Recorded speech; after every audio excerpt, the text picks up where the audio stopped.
Let's start with roll. Decker. Here. Peterson. Here. Arola. Here. Van Wingarden. Here. Grubin.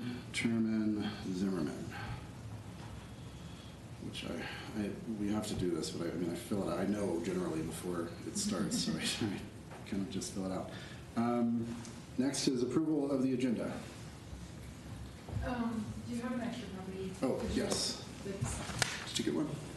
I read it. Paper and children. Okay. Thank you. I have a comment. I recommend that as far as the chair, vice chair, that we defer that until we have more full representation. Yep, I made the note to myself that we should probably table that until the next meeting when we have a full panel. Outside of that, it looks good. Motion second. Second? And motion. Oh, Motion and a second. Here we go. I don't know what we're supposed to say next. Yes. Yes. Okay, good, perfect, thank you. I'm gonna go Peterson, Marola, unanimous, good. Approval of the minutes from the last meeting, the 5/26 meeting.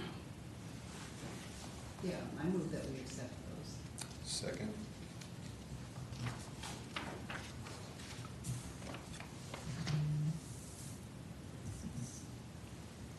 Any opposition, general vote, everybody's good? All good. Unanimous. Which brings us to public comment, and we have one, which is exciting. It's always exciting. Yeah. Come on up, why don't you, Welcome back. Yeah, you want, sit okay. at the table? No, I'll just stand. Okay, okay. Just take a moment. It's fine. I was here a while back. Didn't have a quorum. We were making a statement of who we are. And there's me, and there's Mike Watholden. We're up on the internet. It's called MikeWatholden.org. There's not much to it. And we're a group of citizens that have formed probably 6 to 8 months ago. And it's all about an advocacy group for bikeability and walkability in Golden. We didn't have one like that. So we looked around and we didn't find one. So we created one. And if you realize who we are, not me, but a lot of our other people who are in our group, they're the usual suspects.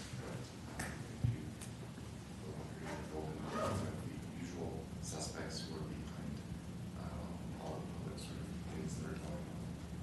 But this is in comment to one of your agenda items, which is 20 is plenty. And there's a movement in this country and in other countries to reduce traffic speeds on residential streets. And it's not so much that cars are going to go to 20, it's more that maybe it's more enforceable, I think is what it really comes down to. Now I live on East Street, which is right out from Coors Tours, or what is now just the Coors parking lots. They moved all the parking out of Center 4 when they did Coors 150, right? So all that traffic is now on those Coors Tours parking lots. And so all the shift changes, they use East Street as a cut through. So I see speeds up to 40 miles an hour on my street. Now, where did I come up with 40 miles an hour? Actually, I called GPD, Golden Police Department, right? Because they have a radar trailer. I said, hey, I saw your radar trailer. Next time you move it, can you move it down East Street? And he did, which is nice. It didn't make any difference, right? Cars just went the speed they went, and then they took it away, and they still go the speeds they go.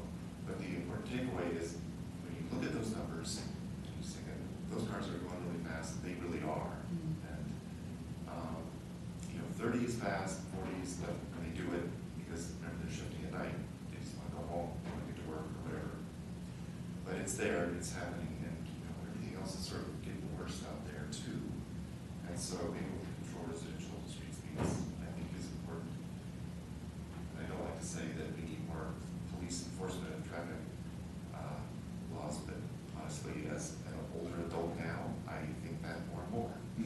Right? As a kid, I said, anyway, so we support 20 is plenty for the following reasons. One, to make Golden safer for humans on foot and bike. We want people to be able to walk down the street if it doesn't have sidewalks, which a lot of Golden streets don't have good sidewalks, or complete sidewalks like on East Street. We like it because it's easier for people to understand. It's easy to say understanding is that it might be easier for law enforcement to actually enforce, because the speed differential, by the time you can do photo enforcement, or I don't know, you're getting a cop to stand on a residential street, but if you get photo enforcement, the potential for people know that you ever driven to Boulder? No. It's like, I'm not gonna get a ticket. I have to do everything right. I used to find that super annoying when I was in school there, because they did it all the time. But, again, as an older adult who lives in a small, relatively small community, I like the fact that people think they might get a ticket for speeding.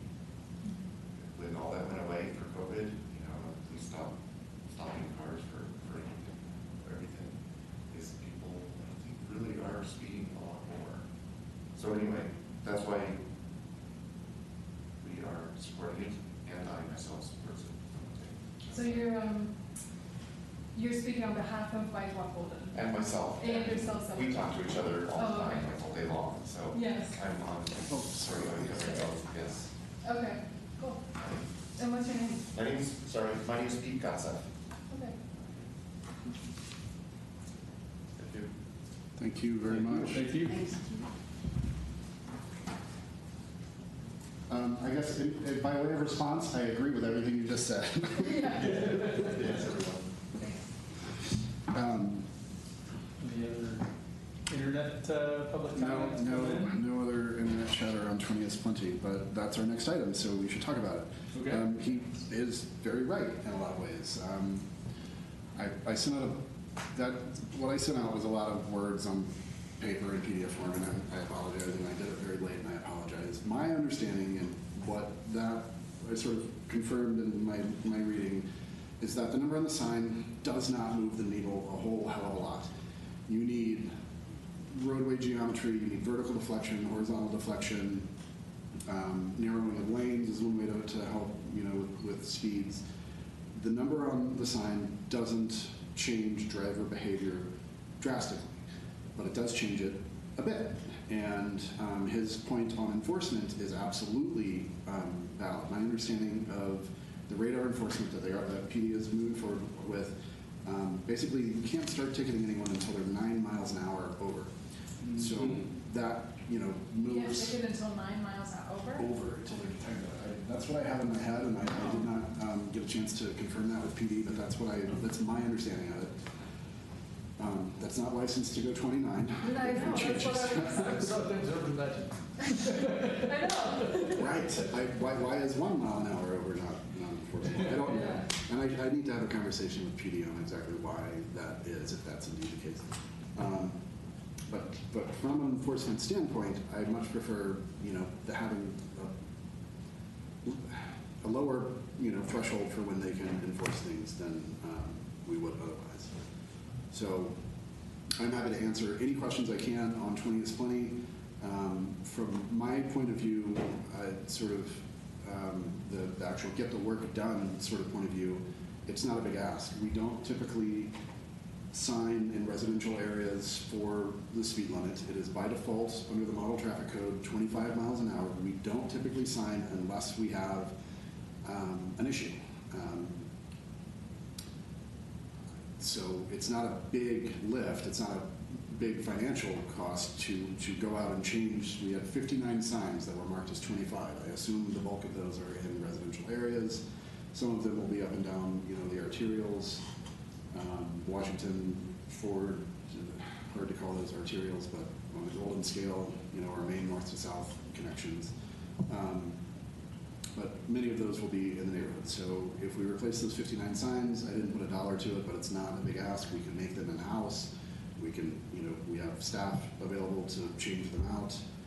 So all of that is in-house. I would imagine that we would want to go out, given that this is a shift and a change from the model traffic code in many other cities, that we would want to go out and place strategically more signs in residential areas to remind drivers that, it is 20 now, so please obey the law. So even if we, get up to 100 signs, 120 signs, it's not much money at all because we make them in-house. So, print them. It's the cost of the basically the reflective sticky stuff, which is stickers. It's not a ton of money at all. We have it already. We probably have to this effort without even ordering any. So Joe, I'm not opposed at all. It's not like coming from a place of opposition. I'm just curious, like, what exactly is the context of like where this originated, or who Oh. initiated it, or like where we are today? Within Golden or outside of Golden? Either one, like, Both. yeah, just like kind of Awesome. a little bit of backstory here. Sure. We've seen it a lot in European countries. That, you know, obviously they're not miles per hour, but Yeah, right. same.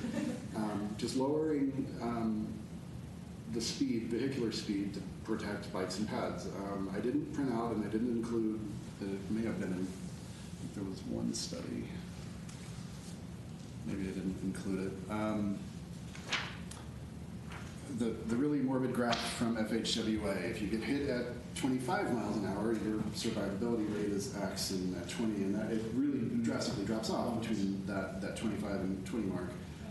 So that sort of idea, we've seen it a lot in European countries. Denver did it, 20 is Plenty had a big campaign about it. Boulder's done it, I believe, in some, on all the residential streets. How recently was that? That was within a few years. What I was Okay. hoping to find and could not find was data from Denver, Boulder municipalities who have done this. What was the impact on both the measured vehicular speed as well as injury data? Did you see a marked difference? And I could not find anything on that front, no matter what terms I put into Google. I didn't go so far as to reach out to counterparts in Boulder and Denver. Probably should have done that. I would guess that their experience is much like, well, it didn't move the needle much, but it's a step in the right direction. Move the needle. Yeah, it still moved it in the right direction, just not as much as one might hope, right? That's my guess, and I don't know. I should probably reach out to counterparts and get their take on it. But I did not do that for this meeting. So did, Teresa's question, did this originate with PD Oh, or right. city council? City council. So it was a city council, sort of one of their initiatives that they do, and once they get enough support, it kind of goes out. And once, it hasn't been voted on by council, it was just sort of an initial go-ahead to look into what it would take, and of course, bring it to MTAB and get your recommendation on it. Gotcha. Okay. And it was Councilors Brown and Cameron that sort of began it. Gotcha. We did meet initially. There was, support from the staff side. Nothing, I have zero objection to it. I think it's a good idea. PD was on board with it as well. So, Have you come across anyone who's opposed? no. Just rowdy teenagers, maybe?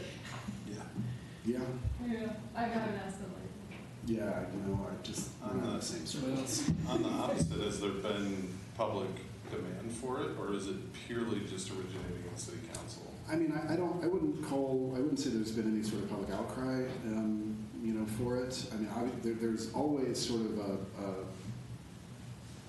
call, and I get a lot of calls from different neighborhoods and areas saying that people are going too fast. In a lot of cases, they're right. In a lot of cases, I measure it and I can't find it. But there are a lot of calls that people are driving too fast. So I guess you could call Yeah. that support for lowering the speed limit. Well, and we get, like here at our meetings, I feel like we get people who want either traffic calming or stop sign, like it's all in a similar category Yeah. for Right. that speed limit, even if it's Speed not bumps. specifically. That makes, that Yeah. makes sense. Like Golden just put in, I don't know if that was you, but That was on Ulysses. yeah, yeah. And that already, I've just been like sitting out front, just like laughing, as I Uh-huh. like watch people like slamming the brakes. Everything that Is it a was- bump? you put Yeah, in- just a raised crosswalk. Raised Raised Uh-huh. crosswalk. I told them not to go. I haven't been over it yet to take a look at it. I told them, let's not go crazy on the severity of this thing. As a resident of that area, you can go as crazy as you want. But Yeah, I'm just saying. we all want it in our area, right? But I will say, just like, not that I don't have a pulse on the whole public, but the fact that we got a public comment on that is a pretty big deal, because That's we true. hardly get any public comments. Mhm. I would, I mean, I don't know, And he did, it's kind of subjective. he did just explicitly say too that they were in support of this, right? Mhm. Plenty is plenty initiative, so, Yeah, yeah, so it is that feels like a, public support. Yeah. Mhm. And it seems to me the idea that you could then ticket someone in a way that you might not going, 35, but you could get them at 35 if it's 20.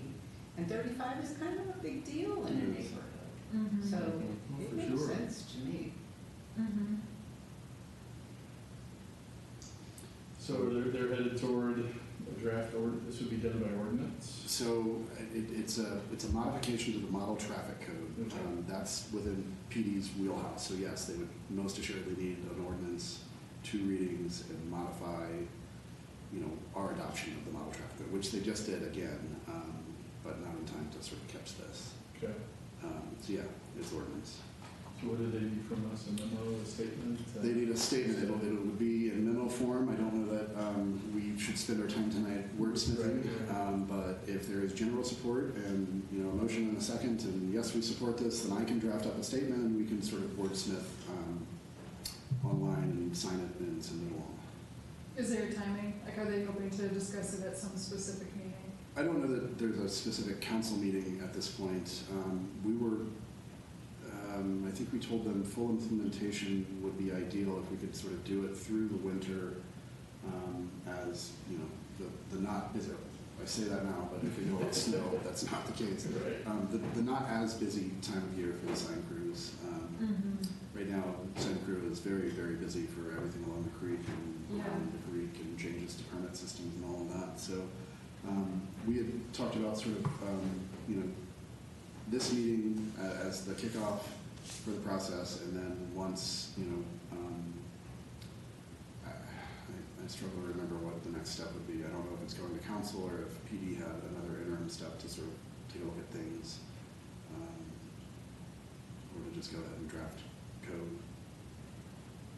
I don't know, but yes, ours is the first step. No real tough timeline that we will struggle to meet. Cool. But I mean, I can type out a statement and a memo tomorrow and send it out to the group for wordsmithing, if that's all right. Okay, that sounds good. Okay. This is one that's gonna be interesting to see how this plays. This is one of those things, just like we get with the neighborhoods, where it's like everybody's in favor of X until it's in my neighborhood. As a driver, people aren't gonna be happy, but they're gonna be in favor of the broader outcome. Yeah. And I mean, before this hits the street, I would imagine, and we talked about this, that there needs to be a very robust educational campaign and outreach Mhm. through our communications division. Informer articles, mailers, signs. When Denver did this, they did yard signs like everywhere. They blanketed the entire city with yard signs. 20 is plenty, coming soon, that sort of thing.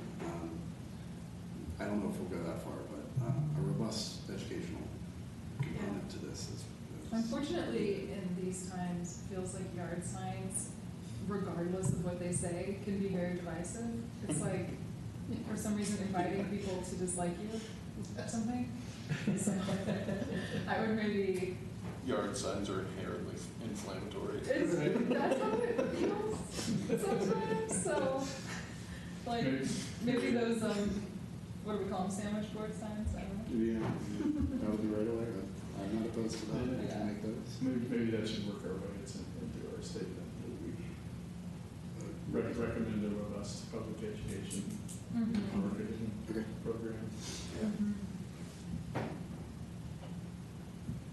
Then I suppose A vote? a motion second and a vote to send Joe forth to craft a statement.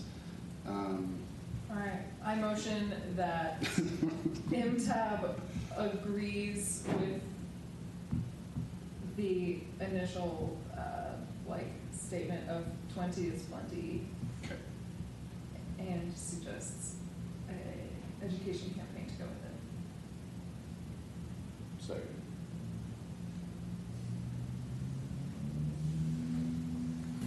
Yes. Approved. Yay. Awesome. That was super easy. I kind of figured it would be. Yeah. Good. Okay. Next one's a little more complicated, and I didn't give you enough time with the proposed very draft policy. Lighting. So some history.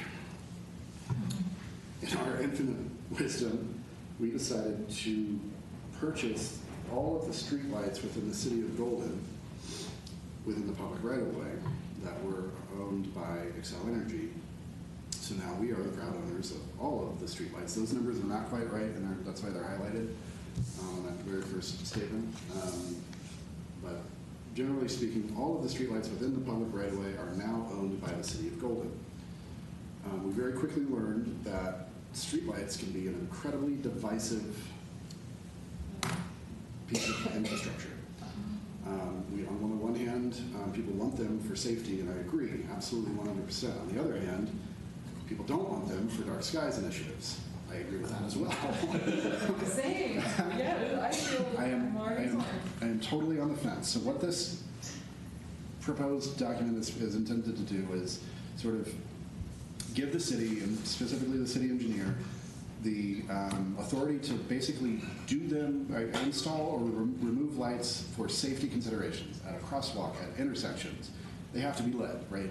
If they're not lit, then it's strictly, it's incredibly unsafe. So gives me the authority to sort of implement streetlights regardless of what the public says. In other areas, it outlines a process for somebody to request that a streetlight be installed or even a streetlight be removed. And it sort of within a certain distance, and I had it in my brain and now I've forgotten the distance. Streetlights 200, 300 feet, no. Well, in any event, when that request is made to remove or install, then I initially would review, but then there's a bit of a vote from the public, and the onus is very much placed on the person who is the citizen who is making the request. We make well, and then so they have to go within a certain distance and sort of gather support or for whatever they're requesting to install one or not install one. And remember the 50%.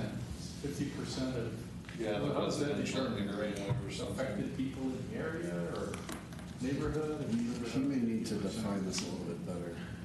This fell to our project manager, who is very much not a lighting expert or maybe a public engagement expert. So this is, like I said, in very draft form. So I expected, I didn't know how to frame this conversation tonight or what to expect from this conversation. So I think my best working, and I also got it to you terribly late because he was not here and it was not saved in a spot that I could get to. Owners of the property within 250 feet in either direction. Where Oh, I didn't see that. Section 2C says that. he's got some formatting to do. Why do we have two section 1s on page 2? It's one of my best tricks. And then after section 2 is section 1 again. Cool. Yes. All right. So the 50% of those petitioned, you can see where it's at. Must petition all owners of property within 250 feet. I think the 50% was to get it removed of the original Got it. people, if I remember right.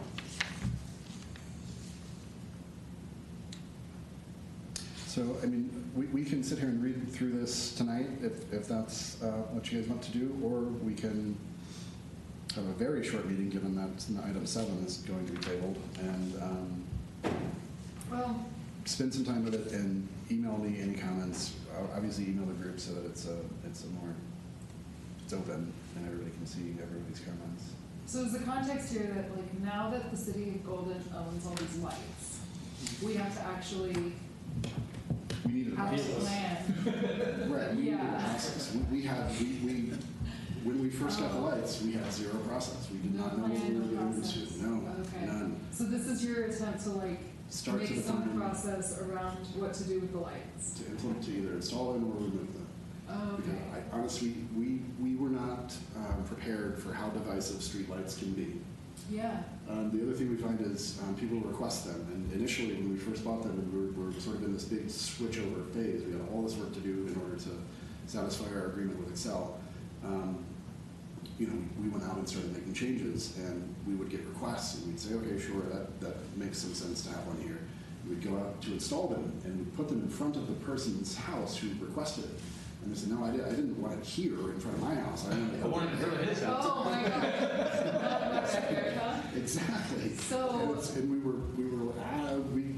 we struggled. We didn't know what to do. We had a lot of angry conversations with folks, and decided, you know, we need a process. And so I unfortunately had to tap our PM to go, and this is a guy who is great at PM work and building roads and sidewalks and all of that sort of stuff, but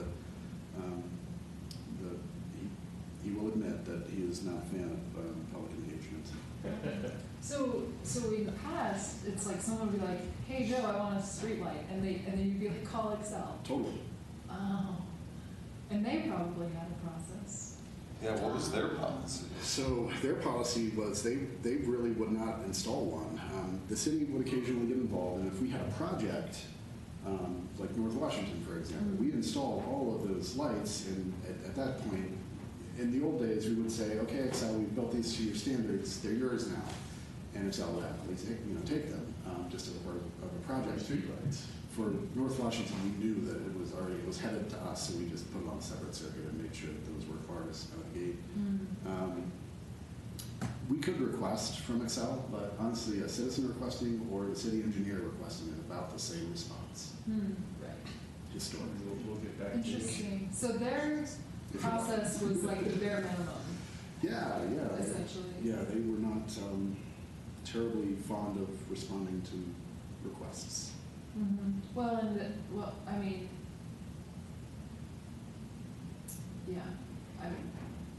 the utilities are highly incentivized currently to not add load, even though that is their business. Right. Like adding load to their already constrained system is not ideal. Right. So I could see why they were like, nah, I'm gonna go just. Right. Interesting. So, So you get a fair number of calls?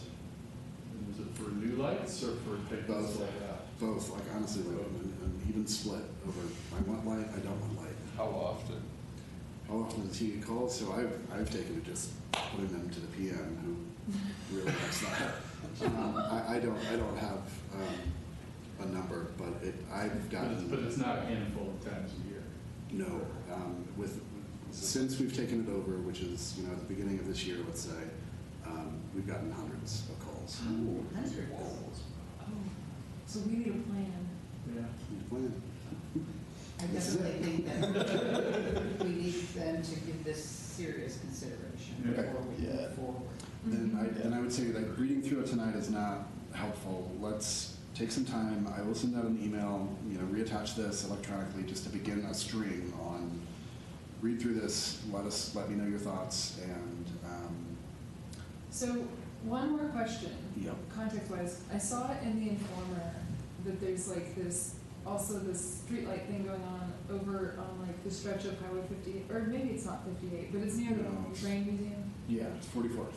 44th. That's part of this, but like different. To like test specific light bulbs, basically. You got it. Right? So, So like there's like maybe 5 in a row and they each have a different light bulb. And there's I have to no- admit, I don't go over there very often, so I haven't seen the lights. well, But and now we did it at the worst time of the year. We have to do it at 10 o'clock in order to go see Right. them all. exactly. So I'm just curious, like, It's only open a couple more weeks, right? Yeah. Because I've been telling myself I gotta get over there. gotta go see the lights. Yeah. So So a couple, 3 weeks till, We, or at least the comments close, I And don't know if the I- light bulbs get taken out, but. have you gotten any feedback? I'm sure we have. Oh, you just I haven't. don't know where it's at, yeah. Okay. But that was related to this, but very different, right? Yeah. We just for that initiative, we are just looking for what type of luminaire, what color spectrum, and what brightness are we going to call City of Golden standard, right? And we did, It just people feels are like very, well, we had lots of recommendations from our lighting consultant, and we narrowed it, but we still didn't quite want to answer that question without involving the public. Mhm. So we, the third page, he's got 6,000 nominal initial luminaire lumens, and then, I don't know if he went so far as to include the color spectrum. It doesn't look like it. So that may be revised. So is the, having not read through this memo yet, is the idea that you would have one blanket standard for the whole city, or that you have like something on Washington and Ford and then something different for the neighborhoods, or is there anything like that? There is. I think the idea would be if we can settle on a spectrum, we have different options for that same color spectrum within different fixtures. But I would not say that, Cobra heads up and down downtown doesn't make a lot of sense. I like the more decorative sort of pedestrian level lighting for specific projects if it needs it, but we can at least settle on a color. And we also learned that people are very sensitive to color. The blue light spectrum is apparently no bueno for a lot of people. I agree. It tends to bother me, I think. But Yeah. we can find different fixtures in different shapes of luminaires that all have that same similar color spectrum. Gotcha. Okay, that makes sense to me. So I don't know that we would settle on one hard and fast aluminum pole 30 feet high with this model Cobra head. And honestly, it changes so quickly. We've struggled to find replacements for some of the older installations, and some of the newer installations even. It's pretty much everything LED now. That's what we're moving to. I don't think we're done with the LED change out, but the council has already decided and given us direction that we are moving forward to change out any of the high pressure sodiums that we have to LED and save a ton of energy in the process. So it seems like this is something that's going to take multiple meetings to really go through. I don't know. I think if we can spend time, I would think that if we can spend some time, outside of the meeting, reading through this, then we can get together at next meeting and be able to, we might have a handful of different, issues that we need to discuss and hammer out, and then come to consensus and then recommend. All right, this is it. This is what NTED recommends. But I agree. I didn't give you guys enough time with it. And B, I didn't know how to frame this, or we're all learning. And Yeah. we're regretting. No, that's not the right word. We are welcoming the new challenge of streetlights.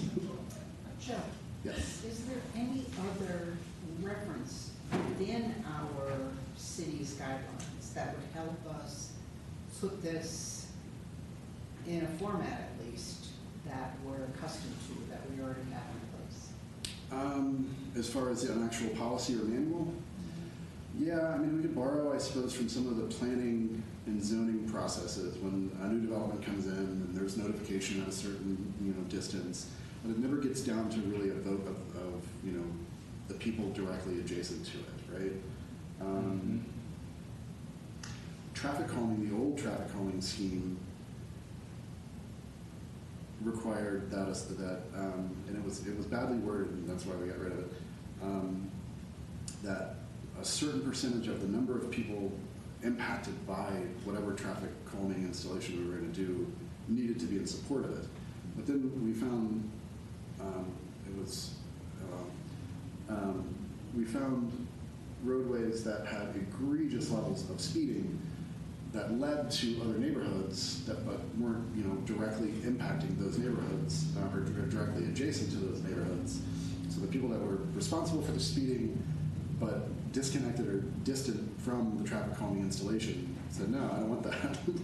And the people who lived directly adjacent to where the speeding was an issue were very much in support, but just the way it was worded and the way that the calculation went down was bad. So I don't have a great example, I don't think, of a process that would be similar to this, or at least what we think this ought to be.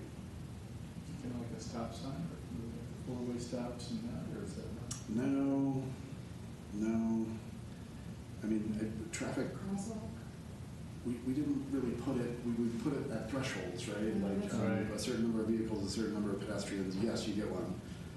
We didn't put it to like a personal opinion, do you like this, do you not? Right.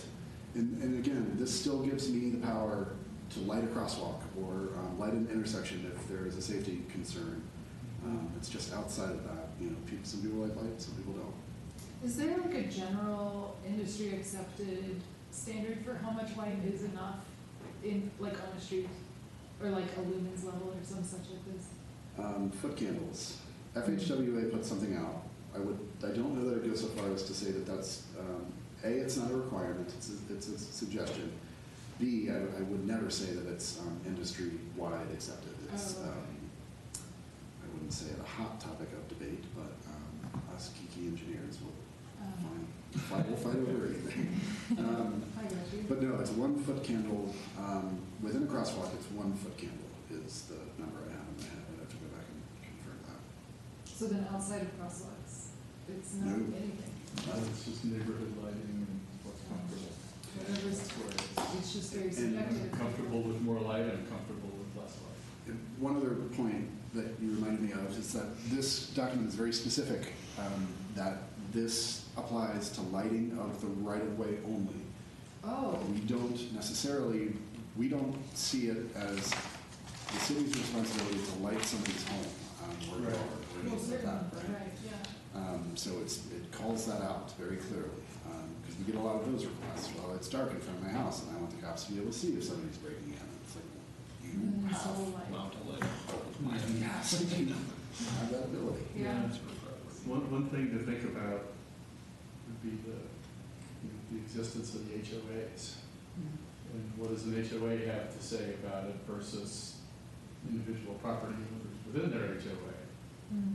And how do they make that decision? Is it just the people, or does the HOA have a vote? Or, you know, pick out your neighborhood HOA, but Yeah, that's a really good there could be a question. divergence of, maybe they have to notice that, the public. My take on that is that I respect HOAs, and I value their opinion, but public right-of-way is public right-of-way. And so, Joe, is there another element of this, because it's like, we're talking about the safety issue and then the like light pollution issue. Is there another element of this, like, that you're trying to balance costs? Or is cost secondary to all this? For this exercise, for this policy, I would say cost is off this table. Okay. That may not always be true. Yeah, But it feels like it's fairly balanced. I don't see this resulting in, just a deluge of new lights across the city, right, yeah. just because the opinion out there seems to be so very well balanced. So it seems like one of the most important elements is the process for the public. If I don't want a light, I do want a light. You know, Mhm. how does it generally work for someone in that Yeah, scenario, and giving you guidance and the tools you need so that everything is going to be a full-blown Right. issue, and you can say, engineer's judgment. It wouldn't even get to the public at that point, right?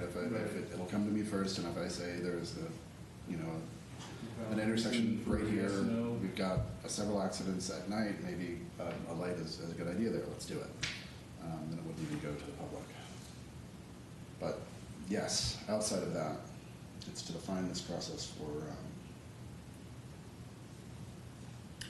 city staff, so we're not in the middle of what feels like cage matches at times. yeah. It's so, like, we're in the middle of summer. I haven't been out past dark. I can't even I struggle to remember. stay up too dark sometimes. It's It's still light out. Did you have the conversations with the kids? Like, no, I'm telling you, it's bedtime. It's Oh, definitely no. bedtime. I Oh, know it's I know. not dark. They're like, it's not dark yet. I'm like, no, for real. It's definitely bedtime. Yeah, yeah. So I can't even picture the lighting in the town right now. It's just, but I'm sure Right, it'll be different when it's dark. in a couple months maybe I'll care a lot. 4:45 and people are driving home. Right. Yeah, yeah, it's true. All right. If everybody's okay with that approach, then let's do that. Yeah, Good. sounds good. Okay. So we're tabling, everybody's in agreement that we should table the next item, the chair and vice chair, until we have a Definitely. full panel? Agreed. Yeah. All right, then Let's get the whole crew. I guess technically I don't have much on 9, 10, 11, but technically we need to adjourn to study session. Motion to adjourn the study session. Seconded. Aye. Aye. All right. So, Why don't we do questions? Oh, is that where you're heading? well, I have shall we call it a resident update on our initiatives on the creek, Ah, okay. which is me. Perfect. Yeah. First of all, I for one totally dig the stripes. I think that works. I like the strike. The stripes are working. People are sticking to their lane For the most part. for the most I get part. so infuriated when somebody's not. So you need to stay away on Saturdays. How are Created the this tubes expectation. doing in the lane? Because the tubes tend to be bigger than the Yeah, right. That's the whole drama. But like, so part of the whole thing that we've been working on this spring was like, you know, essentially diverting the tubes. Some of them are going down 10th Street, and then some are taking the shuttle. And so I think that the overall population of tubes is reduced, from what I can tell. However, that being said, I think we're still at level red, lane. meaning Yeah, tubes really shouldn't even be in the creek yet. it'll be different in a month. So in a month, let's reassess if I think we peaked and went back down to yellow. Oh, I are was we gonna back say, in I the saw middle? the flag yesterday. I thought it was- Oh, okay. So yeah, I'm a couple days out of date. So anyway, when I was there over the weekend, it was all good. It was like fine. Okay. However, this is like the part that maybe isn't going as well, which is that I was on my bike, heading down, going to the farmer's market, and got yelled at for being on the wrong side of the creek. So like Me too. you did? I didn't get yelled at, but I felt very uncomfortable because I had to be on the wrong side of the creek to get to the farm. Exactly. I was headed somewhere. I had a destination, and so that someone yelled at me, "You can't be on this side." That's not true. And so that's what I wanted to say, because I was like, I know the rules. But I didn't have time to then Sure. engage in public discourse in that way. So This is rolling out, obviously not all at once. Yeah. The sort of courtesy signs and the rulemaking around the education piece of this is not yet out, yeah, but it's coming. There's Okay. courtesy signs was a recommendation I think they're moving forward with. cool. The bike rack, the bike parking is the other one that we're That moving is forward. what I was gonna say, is then once I arrived at the farmer's You had no place market, to put I your bike. had no, like, there's like 3 spots at the library, and they were all full. So then my husband and I had to like walk around with our bikes all over the place trying to find. Which is really hard to do. It was very That annoying. crowd. Mhm. So, They're coming. getting better. It's Not perfect. it's coming. Unfortunately, the people that I go to install bike racks are the same people that I go to stripe the trail and put in the signs for the permit area and all of that. So Well, they did a great job striping. yeah, Yeah. in-house, I was proud of it. Compliments I like image. that. We still have some work to do, directional arrows and all of that. Obviously, the courtesy sign I think is what's going to make the biggest difference in the way people behave out there. Once everybody understands the rules, bikes can in fact be on that side of the creek. Mhm. We're just asking that people kind of slow down when they're on the congested area. Right. Um, Well, and so it's then coming. it became a little bit of a mental pickle for me, because I was on my bike and my kids were on theirs. So like, while I can go fast, I don't, because my kids are small. And I also felt like I wouldn't have been welcomed on the other side, because that's the fast lane, and my kids are slow. So I'm like, now I have nowhere to go. Well, and how do electric bikes play into this? Right, and my This husband, must have been a discussion you all had when you were making this plan. we did, Yeah. my husband at the same moment, so I'm on my bike, my 2 kids are on their 2 bikes, and my husband's on the electric bike just in case one of the kids poops out. So we've got the gamut. And so which side do we go on if we want to stick together? You know, it's, and then we got yelled at. And so it's like, I feel like the education piece will solve Yeah. getting yelled at for being on the yeah, well, and I knew, I didn't take it personally, because I was like, I know that I'm fine, I'm not at the plane. But it still was like, okay, we've got some problems here still. But We do. I don't know what to say about the electric bikes, because I think they should be welcomed just like the rest of us. Nobody's talking about prohibiting them being there, just if you're going to be on the congested side, don't expect to go as fast as your bike Right. can. Yeah, no dinging your bell, let me through. Yeah, don't do that. Yeah. Slow down to the speed of everyone else. Mhm. Pass when you're able to. Yeah. But on weekends, don't expect to pass. Mhm. Right? Almost will never be able to pass. Yeah, And if you want to go fast, then other side of the creek is your ticket. yeah, But you're right. We never did talk much about the family, slower speed bikers not necessarily wanting to go to the creek. Like what if a family is headed up to Peaks to Plains? They're not necessarily fast moving. They're also not wanting to interact with the throngs of people at the creek. yeah, right. So there's like, I think there's just like such a gradient of users Exactly. that like to put them in categories is so hard, because there's all these shades of gray.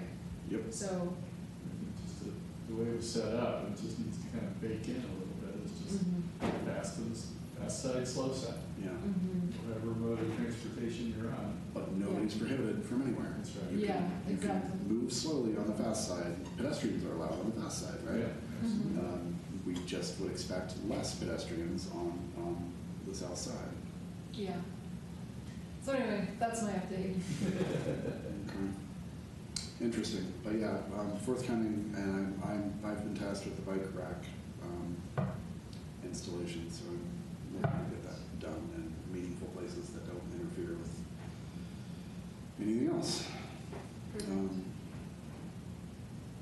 What else? The major projects, the interchange and Colfax are moving along.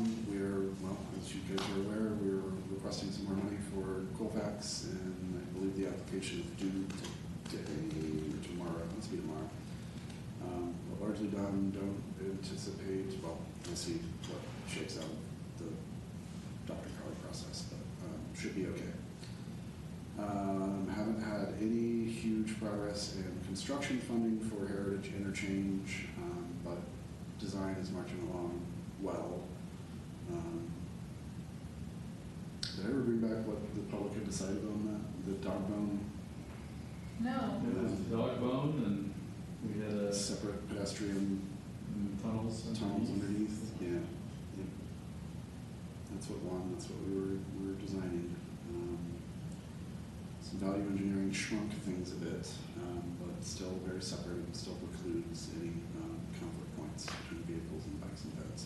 If the bike and ped, or the bicyclist chooses that route, they still have the option to stay on the roundabouts.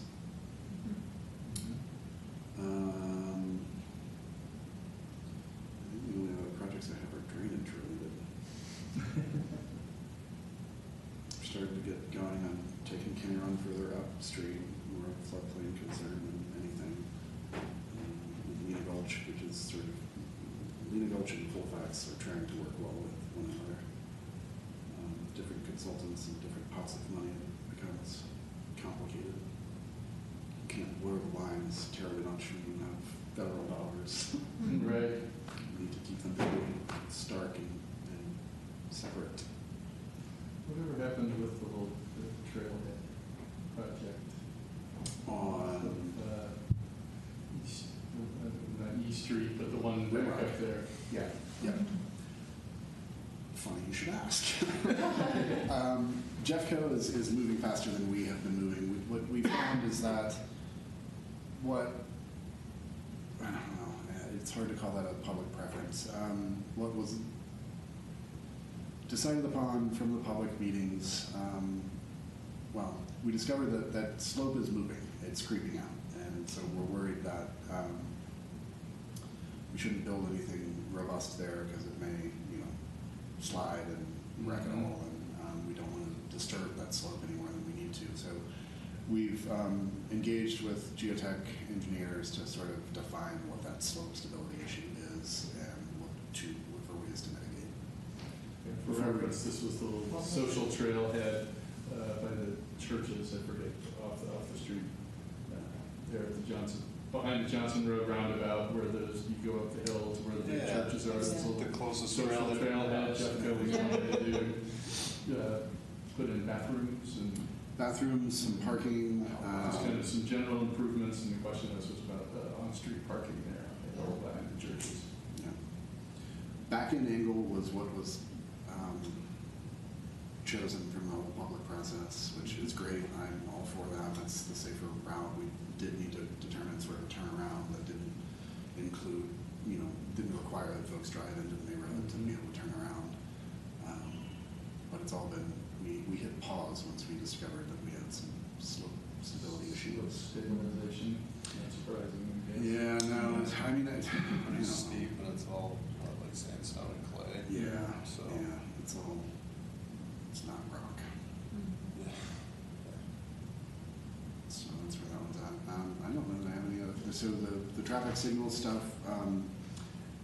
Steve Glick, after coming to this board, took that to council, and they had received some comments that, adding a traffic signal prioritizes vehicles over pedestrians, and I get that, I absolutely do. But what it also does is sort of assign, basically pets have to wait on vehicles in that scenario. Well, and I disagree with that statement. I think everybody tends to need to wait on everybody. It assigns right away for all users.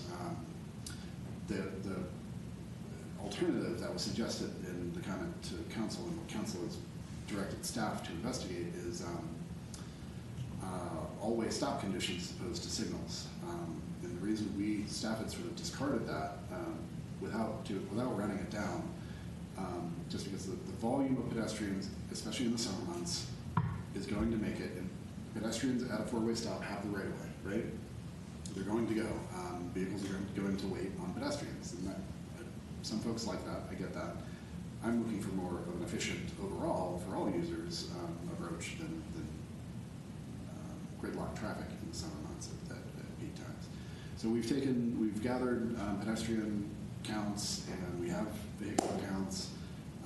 And so I have our consultant running some models and some simulations to see exactly what that does. So I will, once I have that data at next meeting, I will come back to you guys and we will take a look at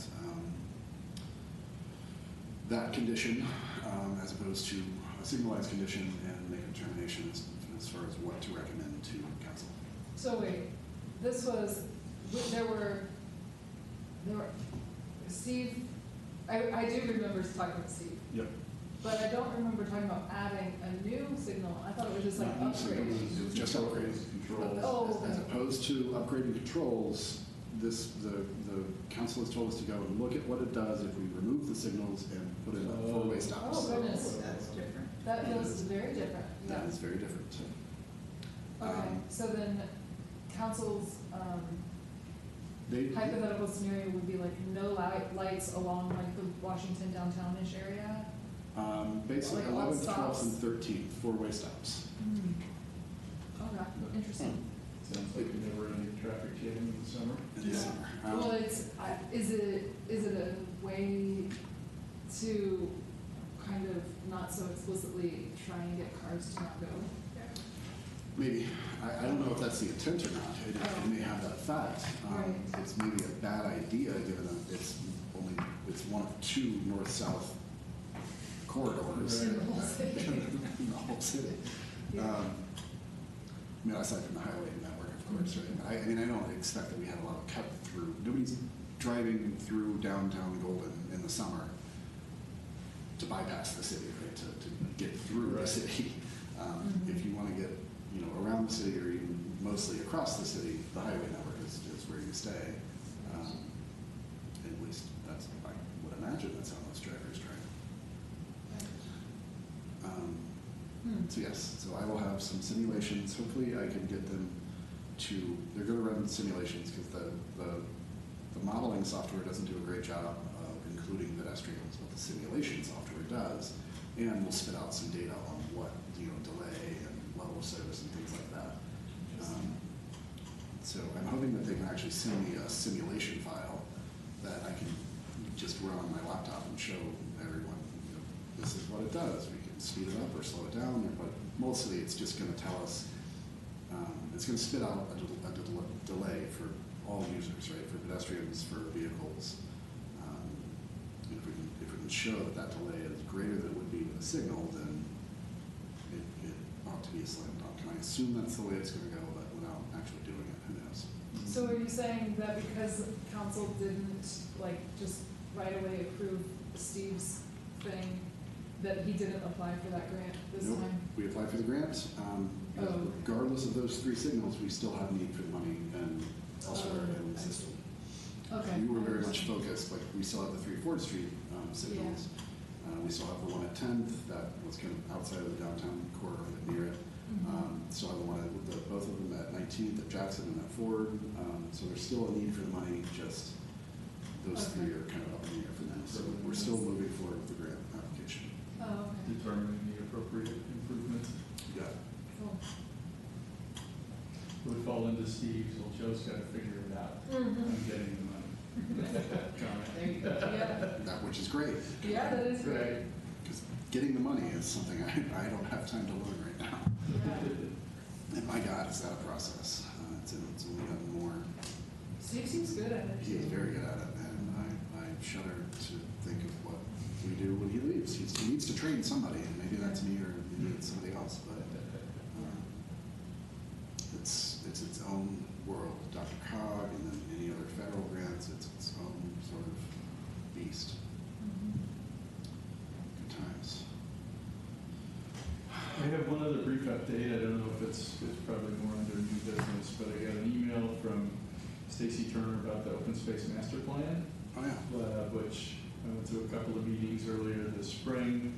Parks and Rec has got a consultant to do some planning around Golden's inventory of open space. Which is mostly small parcels, some bigger ones, adjacent to Jeffco open space, little pockets and stuff. But they were wanting to put together a framework for, categorizing the spaces and determining level of maintenance and those kind of things. And so they had asked our board to sit in on their committee just to kind of give our perspective on things. So I had a couple of meetings, then they hit the pause button. Their consulting firm, the key individual left and went to another firm, so they kind of got into a discussion of, do we rewrite the contracts and follow or it was a couple people, do we follow the team that kind of knows what we're doing, or do we need to stay with? So we hit the pause button for a few months.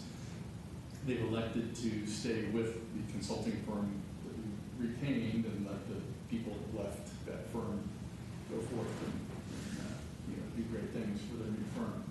So they're restarting the effort. There's supposed to be a meeting in July, which will kind of wrap up where they were at, which was very much kind of a very high-level framework plan, but was intended to be ready to start going for public comment and getting input from the public on what Golden thought should happen. So there's supposed to be a meeting here in July, and then I would assume later in the summer, maybe early fall, they didn't put out a timeline as when they would be targeting some public comment on, here's what we think, what do you think? And so it's open space master plan, just like what exactly is the objective of the plan, like to? Well, it's kind of like there isn't really an actual master plan now for how we categorize the space and what levels of maintenance are appropriate. And this one has some sensitive habitat. This one is what's appropriate for recreation, what levels of recreation. Right. And that sort of. That's a lot, okay. Yeah, it is quite a lot. And this is the very beginning of it. It's not the actual plan. It's more, they're kind of at the framework level. Oh, okay, cool. What do we do with our open space? Cool. Good to have a plan. Yep. Otherwise, you end up like where we are with streetlights. Yeah. Yeah, I think a fair bit of it was targeted towards not just what we have, but, the open space kind of comes and people giving it to the city or opportunities come up. So it's also kind of forward-looking, when opportunities for more little pockets of open space come the city's way, rather than just say, great, Mhm. there's more open space. Yeah. Would it go so far as to identify, maybe not identify specific projects, but prioritize need of the existing open space? Maybe this parcel needs some attention because there are no improvements or anything like that. Right, yeah, a little bit, Okay. yeah, in terms of what would be appropriate for a trail. Okay. To access it, or a trail to, you know, if there isn't a trail or access to the existing piece of open space, should there be? How does that work its way in? So this is a meeting of Parks and Rec with Jeffco Open Space? No, Jeffco Open Space, as I recall, is not officially at the table. I think they're at the table, but not in any kind of decision-making role. It's definitely Parks and Rec focused because they manage the open space that we currently have, which I was kind of surprised. It's lots of little parcels, but there's a lot of them. There's a lot of them. Until I saw the map, I was like, I didn't know that Golden Open Space goes along one side of Tucker Gulch from, you know, this intersection to that intersection, but not on either side. And then further up the gulch, there's another pocket on the other side of the trail that either a developer or, you know, some private landowner just bequeathed to the city. But there's a lot of pockets. There's a land dedication component in Yeah. a new neighborhood that's platted and developed, right? So Mhm. they tend to get donated as part of the development, but they aren't always improved at the time of the development. Right. So they've existed for, you know, a long time now, just haven't been improved. But it's, you know, we own it, Parks owns it, and they have the right to go and improve. Mhm. Interesting. Yeah, a good example is up by North Table. There's the little Wyoming Street parking lot that has like 10. Well, if you're on your bike or walking for that first 200 yards, you're in a golden open space, and there's actually a little sign there. And then you get to the Jeffco open space. So that kind of little connector, you know, it's actually a pretty good sized little parcel, even though you usually only see the trail and stuff, but it goes pretty much all the way out to the main street. No way. And then connects to the Yeah. Jeffco open space. It's kind of like an invisible function of the city. 'Cause Mhm. we don't really think of it as like part of city operations. Yeah. Interesting. You can also tend to be very small, with little pocket parks. Yeah, You wouldn't know it. A lot of them are small. Yeah, you drive by it and it looks to be just an unimproved lot. Like somebody owns it, they just haven't built a house on it yet. But Right. in fact, the city owns it, Mhm. just haven't built a park on it yet. Oh, interesting. Yeah. Like that corner was the Utah and 16th, kind of right by that trailhead. There's like a tiny, tiny little lot of a park there, like with one picnic table. Yeah. But it just cracks me up whenever I'm walking past to go to South Table. Yeah. I should just hang out there sometime. That's your amenity. They're termed pocket parks. Yeah. Oh, interesting.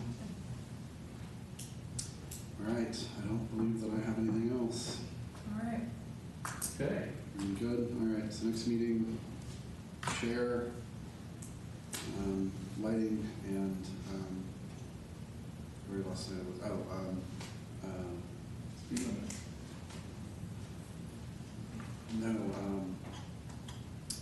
sim traffic, some Oh, traffic yes. models for downtown signals.